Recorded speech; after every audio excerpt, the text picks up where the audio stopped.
Good morning. ಇವತ್ತು ಭಾನುವಾರ 10 ಗಂಟೆ ತನಕ ಮಲ್ಕೊಳ್ಳೋಣ ಅಂತ ಇದ್ದರೆ ನನ್ನ ಮಗಳು 8 ಗಂಟೆಗೆ ಎದ್ದು ರೋದನೆ ಕೊಟ್ಟು ಎಬ್ಬಿಸ್ಬಿಟ್ಲು ನನಗೆ. ಎದ್ದು ಹೊರಗಡೆ ಹೋದರೆ ಇವರು ಭಾನುವಾರದ ಬಾಡೂಟಕ್ಕೆ ರೆಡಿ ಮಾಡ್ಕೊತಾ ಇದ್ದರು.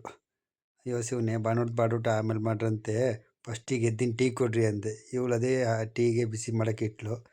ಅಷ್ಟರಲ್ಲಿ ನನ್ನ ಮಕ್ಕಳು ಇಬ್ಬರು ಬಂದರು. ನಾವು ಮಾಡ್ತೀವಿ ಬಾಡೂಟ ಅಂತ. ಅಯ್ಯೋ, ನೀವು ಬಾಡೂಟ ಮಾಡಿ ಸಾಕು ಮಕ್ಕಳ, ಬರೀ ಡಿಸೆಂಬರ್ 21 ಇದೆ ಪೋಲಿಯೋ ದಿನ, ಬರೀ ಪೋಲಿಯೋ ಹಾಕ್ಸ್ಕೊಬರೋಣ ಅಂತ ಕರ್ಕೊಂಡೋಗಿ ನಮ್ಮ ಅಣ್ಣನ ಮಗ ಅಂತೂ ಒದ್ದಾಡಿ ರೋದನೆ ಕೊಟ್ಟಾಕ್ಬಿಟ್ಟೆ ಎಲ್ಲರಿಗೂ ಅಲ್ಲಿ. ಆದರೂ ಬಿಡಲಿಲ್ಲ, ಕೈ ಇಟ್ಕೊಂಡು ಮೂಗು ಹಿಡ್ಕೊಂಡು ಹೆಂಗೋ ಪೋಲಿಯೋ ಡ್ರಾಪ್ಸ್ ಹಾಕೇ ಬಿಟ್ರು.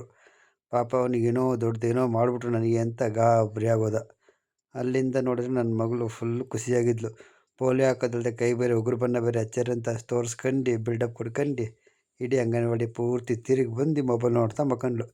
ಮೊಬೈಲ್ ನೋಡಿ ಸಾಕವ್ವ ನೀನು, ಬಾ ಇಲ್ಲಿ ಡ್ಯಾನ್ಸ್ ಮಾಡು ಅಂತ ಅಣ್ಣ ತಂಗಿ ಇಬ್ಬರಿಗೂ ಡ್ಯಾನ್ಸ್ ಮಾಡೋಕೆ ಹಚ್ಚಿ ಸುಮಾರು ಹೊತ್ತು ಡ್ಯಾನ್ಸ್ ಮಾಡಿಸಿ 3 ಗಂಟೆ ತನಕ ಟೈಮ್ ವೇಸ್ಟ್ ಮಾಡಿದ್ವಿ. ಅಲ್ಲಿಂದ ಡ್ಯೂಟಿಗೆ ಟೈಮ್ ಆಯಿತು. ಡ್ಯೂಟಿನಾರ ಮಾಡೋಣ, ಇವತ್ತು ಭಾನುವಾರ ಇಂಥ ಕೆಲಸ ಆಗಿಲ್ಲ ಅಂತೇಳಿ ಹೋಗಿ ಡ್ಯೂಟಿಗೆ ಜಾಯ್ನ್ ಆದೆ. ಇವತ್ತಿನ ಜರ್ನಿ ಇಷ್ಟಕ್ಕೆ ಲಾಸ್ಟ್ ಮಾಡಿದೆ. ಓಕೆ.